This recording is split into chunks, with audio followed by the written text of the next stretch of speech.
دوسری نصیحت اور تیسری نصیحت یہ سکپ کر دی تھی حضرت لقمان نے شاید عاجزی کی بنا پر، وہ اللہ تعالیٰ نے اس کو پرفیکٹ کیا ہے۔ دوسری نصیحت وَوَصَّيْنَا الْإِنسَانَ بِوَالِدَيْهِ، اور انسان کو ہم نے نصیحت کی ہے کہ وہ اپنے ماں باپ کے ساتھ حسن سلوک کرے۔ حَمَلَتْهُ أُمُّهُ وَهْنًا عَلَى وَهْنٍ، اس کی ماں نے اسے اپنے شکم میں اٹھائے رکھا، کمزوری پر کمزوری جھیلتے ہوئے۔ یعنی وہ 9 مہینے کا پیریڈ کتنا مشکل پیریڈ۔ اس کے بعد وَفِصَالُهُ فِي عَامَيْنِ، اور پھر اس کے دودھ چھڑانے کی عمر 2 سال ہے۔ یعنی 9 مہینے وہ اور 2 سال وہ، کتنی تکلیف مسلسل جھیلنی پڑی ماں کو۔ یعنی خصوصاً ماں باپ کے ساتھ ماں کے حق کو اللہ تعالیٰ نے ایک درجہ بلند کر دیا۔ انشکر لی والی والدیک، اور ہم نے حکم دیا ہے کہ شکر گزاری کی روش اختیار کرو میرے حق میں بھی، یعنی اللہ کے حق میں وہ پہلا شکر وہ ہے، اور اپنے ماں باپ کے حق میں بھی۔ الی المصیر، اور تمہیں لوٹ کر پھر ہماری ہی طرف آنا ہے۔ یعنی اس میں دھمکی ہے کہ اگر میرا شکر نہ کیا، اپنے ماں باپ کے ساتھ اس نے سلوک نہ کیا، تو میں پوچھوں گا، قیامت والے دن اکاؤنٹیبلٹی ہوگی۔ اسی لیے آپ دیکھ لیں جو ریلیجس لوگ ہیں الحمدللہ وہ اپنے ماں باپ کی قدر کرتے ہیں۔ آج یورپ اور امریکہ کے اندر اولڈ ایج ہاؤسز بنے ہوئے ہیں، جبکہ ہمارے یہاں پر جو جو ماں باپ بوڑھے ہوتے ہیں ان کی ورتھ میں اضافہ ہوتا چلا جاتا ہے، لوگ رسپیکٹ دیتے ہیں، اور یہ دین کی برکت سے ہے الحمدللہ۔ تو ماں باپ کے حق کے فوراً، جو اللہ تعالیٰ نے اپنے حق کے فوراً بعد ماں باپ کے حق کو ذکر کیا قرآن حکیم میں کم از کم 4 جگہ پر، اس میں سے ایک مقام یہ ہے، اور اس کا کلائمیکس سورہ بنی اسرائیل کی وہ آیات ہے۔ 10 کمانڈمنٹس میں میرا لیکچر ہے، مسئلہ نمبر 77، وہ ایپکس ضرب سنام ہے کہ وَقَضَىٰ رَبُّكَ أَلَّا تَعْبُدُوا إِلَّا إِيَّهُ وَبِالْوَالِدَيْنِ إِحْسَانًا۔ اللہ نے یہ بات طے کر دی تھی پہلی کمانڈ کے طور پر بنی اسرائیل کو بھی اور امت محمدیہ کے لیے بھی صلی اللہ علیہ وآلہ وسلم، مت پوجنا کسی کو سوائے اس اللہ کے، اور ماں باپ کے ساتھ حسن سلوک کرنا، اور ماں باپ دونوں یا دونوں میں سے کوئی ایک بڑھاپے کو پہنچ جائے ان کو اف تک بھی مت کہنا، اور ان کے سامنے اپنے عاجزی کے اعتبار سے کندھے جھکا کر رکھنا، اور ان کے لیے دعا کرنا رب ارحمہما کما ربیانی صغیرا، اے میرے رب ان دونوں پر رحم فرما جس طرح بچپن نے انہوں نے مجھے رحم کر کے پالا تھا۔ یہ پوری آیات مسئلہ نمبر 77 میں سورہ بنی اسرائیل آیت نمبر 23 سے لے کے 39 تک 10 کمانڈمنٹس میں نے کور کی ہیں۔ یہاں پر میں وہ حدیث بیان کروں جو بخاری اور مسلم دونوں میں ہے، مشکات میں اس کا نمبر ہے 4911۔ آپ صلی اللہ علیہ وآلہ وسلم سے ایک صحابی نے پوچھا، یا رسول اللہ صلی اللہ علیہ وآلہ وسلم مجھ پہ سب سے بڑھ کر حق کس کا ہے؟ تو فرمایا تیری ماں کا۔ پوچھا اس کے بعد؟ فرمایا تیری ماں کا۔ پوچھا اس کے بعد؟ فرمایا تیری ماں کا۔ پوچھا اس کے بعد؟ فرمایا تیرے باپ کا۔ یعنی 3 دفعہ ماں کا حق، اور پھر چوتھی دفعہ فرمایا تیرے باپ کا۔ یعنی ماں کا حق اتنا مقدم ہے الحمدللہ۔ اور صحیح مسلم میں حدیث ہے مشکات میں 4912 کہ آپ صلی اللہ علیہ وآلہ وسلم نے فرمایا اس شخص کی ناک خاک آلود ہو، وہ تباہ و برباد ہو جائے جس کو ماں باپ بڑھاپے میں ملے دونوں یا دونوں میں سے ایک، اور وہ ان کی خدمت کر کے جنت نہ حاصل کر سکے۔ یہ صحیح مسلم کی حدیث ہے۔ ایک وہ بڑی مشہور حدیث ہے جو المستدرک للحاکم میں ہے کہ آپ صلی اللہ علیہ وآلہ وسلم 3 سیڑھیاں چڑھے، ہر سیڑھی پر فرمایا آمین، اور پھر صحابہ نے جب پوچھا تو فرمایا جبرائیل علیہ السلام آئے تھے، انہوں نے کہا کہ برباد ہو جائے وہ شخص جس کے سامنے آپ کا ذکر ہو اور وہ آپ پر درود نہ پڑے، اللہم صلی علی محمد وعلی آل محمد وبارک وسلم۔ تو میں نے کہا آمین۔ پھر انہوں نے کہا کہ برباد ہو جائے وہ شخص جو رمضان کا مہینہ پائے اور اپنی مغفرت نہ کروا سکے، تو میں نے کہا آمین۔ اور پھر انہوں نے کہا برباد ہو جائے وہ شخص جس کو ماں باپ بڑھاپے میں دونوں یا دونوں میں سے ایک ملے اور وہ ان کی خدمت کر کے جنت نہ کما سکے، تو میں نے کہا آمین۔ تو یہ آخری حصہ صحیح مسلم میں بھی ہے مشکات میں 4912 کہ وہ برباد ہو جائے جس کو ماں باپ دونوں یا دونوں میں سے ایک بڑھاپے میں ملے اور ان کی خدمت کر کے جنت نہ کما سکے۔ اور مسند احمد سنن نسائی میں بھی ایک حدیث ہے مشکات میں 4939، ایک شخص نے جہاد کی اجازت کے لیے مشورہ کیا اللہ کے محبوب صلی اللہ علیہ وآلہ وسلم سے، تو آپ صلی اللہ علیہ وآلہ وسلم نے فرمایا تیری ماں زندہ ہے؟ انہوں نے عرض کیا یا رسول اللہ زندہ ہے۔ فرمایا اپنی ماں کی خدمت کر، تیری جنت اس کے قدموں کے پاس ہے۔ ویسے یہ جو عموماً ایک جعلی روایت بھی مشہور ہے کہ جنت ماں کے قدموں کے نیچے ہے، اس کی وجہ سے جنت کی تذلیل لوگ کرنا شروع کر دیتے ہیں. یہ بالکل جعلی روایت ہے، جھوٹی روایت ہے. اصل روایت ہے سنن نسائی میں، مسند احمد میں، مشکات میں 4939 کہ جنت تیرے ماں کے قدموں کے پاس ہے، یعنی ان کی خدمت کر. یہ محاورتاً بات ہے، یہ نہیں ہے کہ ماں کے قدموں کے نیچے جنت چلی گئی ہے. پہلے آپ تو جنت پہنچے، وہ تو اللہ کو پتا ہے. جنت تو ایک اللہ تعالیٰ کی رحمت کا مقام ہے، اس کی تذلیل نہیں کی جا سکتی. مراد یہ محاورتاً بات ہے کہ ماں کی خدمت کر کے جنت ملے گی، نہ کہ یہ ہے کہ وہ جنت وہ ماں کے قدموں کے نیچے آ گئی ہے فزیکلی، اس کا مرتبہ کو اس کے نیچے آ گیا. یہ اس سے مراد نہیں ہے. اور اسی طریقے سے ایک جعلی روایت ہے کہ ماں باپ کو دیکھنا ایک مقبول حج کے برابر ثواب ہے. بالکل جعلی جھوٹی روایت ہے، موضوع روایت ہے سنن البیہقی کے اندر. اس قسم کی کافی جعلی روایتیں مشہور کی ہیں، جو جمعہ والے دن ماں کی قبر پہ چلا جائے اس کی مغفرت ہو جائے گی، باپ کی قبر پہ چلا جائے. بھائی اتنے اچھے فضائل موجود ہیں، ضروری ہے جعلی روایتوں کے ذریعے لوگوں کو مائل کیا جائے. اور اس کا پھر ناجائز فائدہ بھی اٹھایا جا رہا ہے. جو جلاد قسم کی مائیں ہیں نا، اور عموماً جو بیٹے ہیں نا، ان کے اوپر ان کے ماں باپ کی کمزوریاں شادی کے بعد کھلتی ہیں جب ان کی بیویوں کے ساتھ انٹریکشن ہوتا ہے ان کے ماں باپ کا. تو ایک روایت پیش کی جاتی ہے جامعہ ترمذی سنن نبی داؤد سے، مشکات میں 4940 کہ ابن عمر رضی اللہ تعالیٰ عنہ جو ہیں وہ نبی صلی اللہ علیہ وآلہ وسلم کی خدمت میں ان کی شکایت سیدنا عمر نے پیش کی کہ ابن عمر جو ہے وہ اپنی ایک بیوی سے محبت کرتا ہے اور مجھے اس کی بیوی پسند نہیں ہے. پہلے انہوں نے ابن عمر سے کہا کہ اپنی بیوی کو طلاق دے دو، انہوں نے طلاق نہیں دی. پھر حضور کو جا کے شکایت کی صلی اللہ علیہ وآلہ وسلم. تو آپ صلی اللہ علیہ وسلم نے ابن عمر سے فرمایا کہ جب تیرا باپ عمر یہ کہہ رہا ہے کہ اپنی بیوی کو طلاق دے دو تو اس کو طلاق دے دو.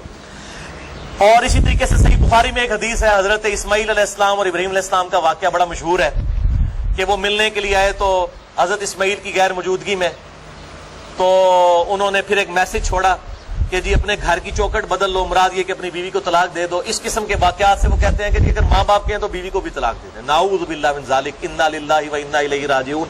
یہ آپ ریلیجن کافروں کو پیش کریں گے، آپ کے منہ پہ مار دیں گے ریلیجن. بھائی آپ کے ماں باپ کیا سیدنا عمر ہیں؟ اور وہ شکایت کیا نبی علیہ السلام کے سامنے لے کے جا رہے ہیں؟ نبی علیہ السلام کو تو وحی کی تائید حاصل تھی، ابراہیم علیہ السلام کو وحی کی تائید حاصل تھی کہ واقعی جینوئن ایشو تھا جس کے اوپر طلاق کا کہا گیا. آج کل اگر ماں باپ کسی کو کہتے ہیں کہ اپنی بیوی تیری منو چنگی نہیں لگتی طلاق دے دے، طلاق نہیں دی جائے گی جب تک جینوئن ریزن نہیں ہوگی. ذہن میں رکھیں، یہ خام خواہ ان روایتوں سے جعلی مطلب نکال کے اور لوگوں کو غلط طرف مائل کرتے ہیں.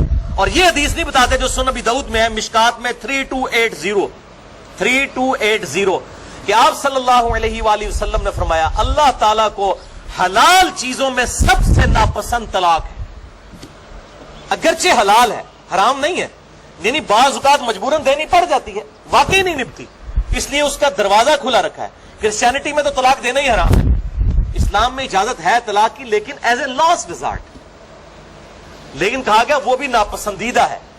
تو جب اللہ کو ناپسندیدہ ہے تو یہ کیسے ہو سکتا ہے کہ میری بیوی میرے ماں باپ کو نہیں پسند تو میں ان کے کہنے پہ طلاق دے دوں بغیر کسی ریزن کے؟ واٹ نانسنس دس. یہ ریلیجن آپ پیش کریں گے لوگوں کو؟ اور یہ وہ ماں باپ کے فضائل بھی نا، اور یہ ماں باپ کے فضائل بھی ہر بندے کو بوڑھے ہو کے یاد آتے ہیں. جب خود جوان ہوتے ہیں اس وقت نہیں ان کو یاد آتے، جب بوڑھے ہو جاتے ہیں تو وہ اپنی اولاد کو یہ سکھا رہے ہوتے ہیں. ماں باپ کے بھی اولاد پر حقوق ہیں اور اولاد کے بھی ماں باپ پہ حقوق ہیں. یہ سائملٹینیس کنٹراسٹ ہے.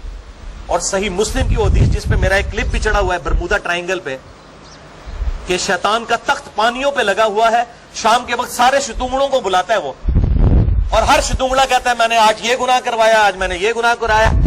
تو شیطان خوش نہیں ہوتا. ایک کہتا ہے کہ آج میں نے میاں بیوی کے درمیان جدائی کروا دی. شیطان اس کو جناب جب بھی ڈال کے ملتا ہے، گلے لگتا ہے کہ تو صحیح کام کیتا ہے. کیونکہ جب طلاق ہوگی تو اس پورے معاشرے کی بنیاد جو ہے میاں بیوی کے ریلیشن شپ کے اوپر ہے. جب یہ ڈسٹرب ہو جائے گا تو پورا معاشرہ ہی جو ہے وہ تتر بتر ہو جائے گا، اولاد بھی بکھر جائے گی، وہ اولاد ناسور بن جائے گی معاشرے کے لیے. تو میاں بیوی کا ریلیشن شپ بہت اہم ہے. اس حوالے سے ماں باپ عموماً میں نے دیکھا ہے، عموماً چونکہ میرا تجربہ ہے، میرے ساتھ ہزاروں لوگ رابطہ کرتے ہیں، عموماً ماں باپ کی طرف سے قصور ہوتا ہے. جو بہو ہوتی ہے اس کا قصور بہت کم ہوتا ہے. وہ تو بیچاری نئے گھر میں آئی ہے، بہو کو اگر وہ ساتھ جو ہے وہ وہی پروٹوکول دے جو اپنی بیٹی کو دیتی ہے تو آپ دیکھیں وہ کس طرح خدمت کرتی ہے. کئی بہو ہیں جنہوں نے اپنے ساس سسر کو سنبھالا ہے، ماں باپ کو تو کبھی توفیق ہی نہیں، ان کے بیٹوں کو تو توفیق ہی نہیں ہوئی بیٹیوں کو. وہ دوسرے ملکوں میں بیٹھے ہوئے ہیں اور ہم یہاں بیٹھ کے جو ہے نا وہ ان کے رشتہ داروں کے جنازے پڑھ رہے ہوتے ہیں. اور جناب ان کی خوشی غمی میں ہمیں مصیبت پڑی ہوئی ہوتی ہے جو باہر جا کے بیٹھے ہوئے ہوتے اور خدمتیں یہاں پہ بہویں کر رہی ہوتی ہیں. تو یہ بڑا سینسٹیو ایشو ہے, لہٰذا میں نے یہ ماں باپ کے حقوق پہ چونکہ بات کی تھی تو میں نے اس کو بیلنس بھی کر دیا. تیسری نصیحت بھی اللہ تعالیٰ نے ایڈ کی ہے, ساتھ ہی اس کو دیکھیں بیلنس کیا ہے. وَإِن جَاهَدَاكَ عَلَىٰ أَن تُشْرِكْ بِي مَا لَيْسَ لَكَ بِهِ عِلْمٌ, اگر تیرے ماں باپ اس بات پر زور لگائیں کہ تو میرے ساتھ شریک ٹھہرائے کسی کو جس کا علم تیرے پاس نہیں ہے, بغیر علم کے تو کوئی ایسی بات میری طرف منسوب کر دے جو شرک پر مبنی ہے, فَلَا تُطِعْهُمَا, تو اپنے ماں باپ کا کہنا نہیں ماننا. کتنے بولے لوگ ہیں وہ آگے پوچھ رہے ہوتے ہیں جی میری ماں کہتی ہے میں دودھ نہیں بخشاں گی جے تو داڑھی رکھ لے, تو میں اب ماں باپ کا حکم مانوں یا اللہ کے نبی کا حکم مانوں؟ دیکھو بھائی, ماں باپ کی تو اوقات سٹارٹ ہی اس وقت ہوگی جہاں پہ اللہ اور اس کے نبی صلی اللہ علیہ وآلہ وسلم کا حکم اینڈ ہوگا. بخاری اور مسلم کی حدیث ہے, تم میں سے اس وقت تک کوئی مومن ہی نہیں ہو سکتا جب تک کہ میں اسے اس کے ماں باپ اولاد سب لوگوں سے بڑھ کر عزیز نہ ہو جاؤں. اس کا کیا مطلب ہے کہ ماں باپ کہہ رہے ہیں کہ اللہ کے محبوب کی نافرمانی کرو, اللہ کے محبوب کوئی اور ارشاد فرما رہے ہیں صلی اللہ علیہ وآلہ وسلم, ان کی پیروی کی جائے, تب آپ اللہ کے محبوب صلی اللہ علیہ وآلہ وسلم کو سب سے بڑھ کر عزیز مانیں گے. مومن ہی نہیں ہوگا کوئی شخص. تو بڑے بھولے بن کے عورتیں بھی پوچھ رہی ہوتی ہیں جی وہ جی میری والدہ کہتی ہیں کہ جی حجاب نہ کرو, بس صرف ایسے ہی کر لو, تو اب میں ماں باپ کا حکم مانوں؟ بھئی ماں باپ کا حکم تو سٹارٹ ہوگا اللہ اور اس کے محبوب صلی اللہ علیہ وآلہ وسلم کے احکامات کے اندر اندر. نافرمانی والا قرآن نے کہہ دیا مت ان کا کہنا ماننا. وَصَاحِبْهُمَا فِي الدُّنْيَا مَعْرُوفًا, لیکن ساتھ ہی بیلنس کر دیا دنیا میں ان سے اچھے طریقے سے پیش آنا. یہ نہ ہو کہ اگر ماں باپ دین پہ نہیں چلنے دے رہے تو ان کے ساتھ بدتمیزی شروع کر دو, نہیں, دنیا میں ان کے ساتھ معروف طریقے سے پیش آؤ. وَاتَّبِعْ سَبِيلَ مَنْ أَنَابَ إِلَيَّ, اور پیروی تو اس شخص کی کرو جس نے میرا راستہ اختیار کر لیا ہوا ہے, یعنی اللہ کا پیغمبر, اس کی اتباع کرو, یا پیغمبر کے راستے پر چلنے والے لوگوں کی اتباع کرو. اس آیت سے وہ پیر نصیر الدین صاحب نے نا مسئلہ تقلید ثابت کیا. وہ کہتے ہیں اس میں آیا نا کہ پیروی کر اس کی جو میرا راستہ اختیار کرے, وہ کہتے ہیں اس سے اماموں کی تقلید ثابت ہوتی ہے. یہ پیروی کر اتباع تو آیا ہے نبی صلی اللہ علیہ وآلہ وسلم کے لیے. من یطع الرسول فقد اطاع اللہ, قل ان کنتم تحبون اللہ فاتبعونی یحببکم اللہ. اتباع ہوگی اللہ کے محبوب صلی اللہ علیہ وآلہ وسلم کی, یا پھر اللہ اور اس کے محبوب صلی اللہ علیہ وآلہ وسلم کے پروٹوکول کے اندر اندر حکمران وقت کی بھی, خلفائے راشدین کی بھی, صحابہ کی بھی, لیکن ان سے ٹکرائے نہ. تب ثم الی مرجعکم فانبئکم بما کنتم تعملون, اس کے بعد تمہیں لوٹ کر میرے ہی پاس آنا ہے, پھر میں تمہیں خبر دے دوں گا جو کچھ تم دنیا میں کیا کرتے تھے.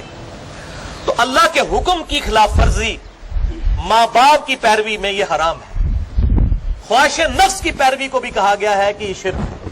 سورہ الجاثیہ آیت نمبر 23 میں افرائیت من اتخذ الہہ ہوا, اے محبوب صلی اللہ علیہ وآلہ وسلم بھلا اس شخص کو دیکھا جس نے اپنی خواہش نفس کو اپنا خدا مان لیا ہے. ایک شخص فجر کے وقت اپنی نیند قربان نہیں کرتا اور نماز کے لیے بستر نہیں چھوڑتا, اس نے اپنے بسترے کو اپنا معبود مان لیا. ایک بندہ ماں باپ کی اطاعت کے اندر اللہ کے حکم کو توڑ دیتا ہے, اس نے اپنا معبود اپنے ماں باپ کو مان لیا. نعوذ باللہ من ذالک, وہ شرک کی کیٹیگری میں فال کر گیا. اگرچہ یہ شرک اصغر ہے, وہ شرک اکبر میں نہیں آتا, جس طرح کہ ریاکاری شرک اصغر ہے اور یہ بھی شرک اصغر, لیکن ہے تو شرک کی کیٹیگری میں فال کرتا ہے. پھر بخاری اور مسلم کی متفق علیہ حدیث ہے مشکات میں 3665, مولا علی رضی اللہ تعالیٰ عنہ علیہ السلام کہتے ہیں کہ میں نے خود نبی صلی اللہ علیہ وسلم سے یہ بات سنی تھی کہ معصیت میں کوئی اطاعت نہیں ہے, اللہ کی نافرمانی میں مخلوق کی کوئی اطاعت نہیں ہے. مخلوق کی اطاعت صرف معروف میں ہے, یعنی حکمران وقت کا حکمران اگر نیکی کے کاموں کا حکم دیتا ہے اس میں اطاعت کی جائے گی. اگر وہ گناہ کی طرف بلاتا ہے, چاہے ماں باپ ہو, حکمران ہو, پیر ہو, استاد ہو, مرشد ہو, ان کی بات نہیں مانی جائے گی. اللہ از دا ٹاپ پرائورٹی. اور ہمارے معاشرے میں تو میرے بھائیوں معذرت کے ساتھ ماں باپ کو بعض لوگوں نے بالکل بت بنا دیا. ٹیکسیوں کے پیچھے لکھا ہوتا ہے ماں باپ کی دعا سے, ماں کے قدموں کی خاک, ماں باپ کی دعا, مرشد کی نگاہ. ھذا من فضل ربی بڑے تھوڑے لوگوں نے لکھا ہوتا ہے, حالانکہ پہلے یہ لکھا ہوا ہونا چاہیے, اس کے نیچے آپ ضرور لکھیں یہ ہندوانہ معاشرے کے ذریعے جس طریقے سے ایک ماں باپ کو اس لیول پہ اٹھا دیا کہ گاڈ کے مقابلے پہ کھڑا کر دیا. رسپیکٹ ضرور دیں, لیکن اب کتنے لوگ ہیں وہ مطلب کوئی ینگ بندہ جو ہے وہ داڑھی رکھ لیتا ہے, پریکٹسنگ مسلمان بن جاتا ہے, وہ پانچے اوپر کر لیتا ہے, تو وہ آ کے اس کو اس کے ماں باپ کے دوست احباب بھی سمجھا رہے ہوتے ہیں کہ جناب تو اپنے ماں باپ کی خدمت کر, ان کاموں میں لگ گیا ہے, ابھی تیری عمر ہے, تو نے جوانی میں روگ لگا لیا. اس قسم کی باتیں کرتے ہیں. بھائی ماں باپ کی عزت جو کرنی ہے وہ اللہ کی وجہ سے ہی کرنی ہے, ورنہ ماں باپ تو اس قابل ہے کہ ان کو اولڈ ایج رکھ دیا جائے جس طرح گوروں نے رکھا ہوا ہے. وہ صحیح رکھا ہوا ہے انہوں نے دنیاوی اعتبار سے. وہ کہتے ہیں انہوں نے اپنی عیاشیاں کی ہیں اپنی جوانی میں, اب ہماری عیاشی کرنے کا وقت ہے. یہ ریلیجن ہے, دین ہے جس نے آپ کو یہ بات سکھائی ہے کہ ماں باپ کی خدمت کریں. اسی ریلیجن کو تختہ مشق بنا کے آپ ماں باپ کی اتباع کرنا شروع کر دیں اللہ اور اس کے محبوب صلی اللہ علیہ وآلہ وسلم کے مقابلے پر, تو لعنت کھٹنے نکالا ہے نا. نہ ماں باپ کی بات مانی جائے گی, نہ کسی حکمران کی, نہ کسی استاد کی, نہ کسی بزرگ کی, نہ کسی شیخ الحدیث کی, نہ شیخ القرآن کی, اللہ اور اس کے محبوب صلی اللہ علیہ وسلم کے مقابلے پر. حتیٰ کہ بخاری و مسلم میں ایک حدیث ہے, آپ صلی اللہ علیہ وآلہ وسلم نے ایک قافلہ صحابہ کا روانہ کیا, ان میں سے ایک شخص کو امیر مقرر کیا. اس نے وہاں لکڑیاں جلائیں اور حکم دیا کہ میں تمہارا امیر ہوں, امیر کی اطاعت اللہ اور اس کے رسول کی اطاعت ہے, سب کے سب ان آگ کی لکڑیوں میں کود پڑو. تو انہوں نے کہا نہیں, خودکشی کرنا تو اسلام میں حرام ہے. ان کا میں امیر ہوں, امیر کی اطاعت واجب ہے. انہوں نے کہا نہیں, امیر کی اطاعت واجب ہے اللہ اور اس کے محبوب صلی اللہ علیہ وسلم کی اطاعت کے اندر. اب جب واپس آئے اسی امیر نے جا کے اللہ کے محبوب کو شکایت کی کہ میں نے ان کو حکم دیا تھا. آپ صلی اللہ علیہ وآلہ وسلم نے فرمایا اگر یہ تیرا حکم مان لیتے تو دوزخ کی آگ میں جا کے نکلتے. یعنی اللہ اور اس کے محبوب صلی اللہ علیہ وسلم کی نافرمانی کی کاسٹ کے اوپر ماں باپ کا حکم نہیں مانا جا سکتا, حکمران کا حکم نہیں مانا جا سکتا, کسی صحابی کا حکم نہیں مانا جا سکتا, کسی تابعی کسی بزرگ کا حکم نہیں مانا جا سکتا. یہ بات بالکل پھر پنجابی کہنا ہے نا, کنو کر لو. لیکن بیلنس ہے کہ ماں باپ کی آپ حسن سلوک کریں گے اگر وہ کافر بھی ہیں. یہاں پہ تو ایک بندہ مطلب گھر میں مواحد ہو جاتا ہے, ماں باپ کو کہتا ہے مشرک ہے, میں نہ جنازہ بھی نہیں پڑھنا. یہ ایٹیچیوڈ نہیں ہونا چاہیے, یہ غلط ایٹیچیوڈ. حسن سلوک کریں گے. وہ کلیئر کٹ آ گیا کہ وَصَاحِبْهُمَا فِي الدُّنْيَا مَعْرُوفًا, دنیا میں معروف طریقے سے ان کے ساتھ بیہیو کرو. حتیٰ کہ بخاری اور مسلم میں حدیث ہے, مشکات میں اس کا نمبر ہے 4913. اسما بنت ابی بکر کہتی ہیں کہ میں نے نبی صلی اللہ علیہ وسلم سے عرض کیا ہے اللہ کے نبی میری ماں مشرکہ ہے اور وہ مجھ سے صلہ رحمی چاہتی ہیں, مجھے ملنے کے لیے آئی ہیں, کیا میں ان کے ساتھ حسن سلوک کروں؟ آپ صلی اللہ علیہ وسلم نے فرمایا ہاں, اگرچہ وہ مشرکہ ہے لیکن تیری ماں ہے, اس کے ساتھ حسن سلوک کر. دنیا میں حسن سلوک کرنا ہے.